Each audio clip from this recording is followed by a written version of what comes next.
ఆ రోజుల్లో ఒక పెద్ద తుఫాన్ ఒకటి వచ్చింది. ఆ తుఫాన్లో నేను కట్టుకున్న చిన్న ప్రార్థన మందిరం కూడా పడిపోయింది. నిలిచిన దానికి నీడలేదు, కట్టుకున్న దానికి బట్టలు లేవు, అంతా చెల్లాచెదరైపోయింది. ఏం చేయాలో అర్థం కాల.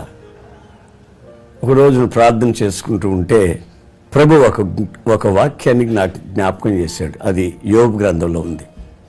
దాన్ని అలాగే ట్యూన్ చేసి ఒక పాటగా రాసుకోవడం జరిగింది.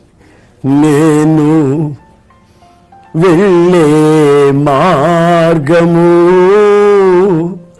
నా యేసుకే తెలియును, శోధించబడిన మీదట నేను సువర్ణమై మారెదను. నేను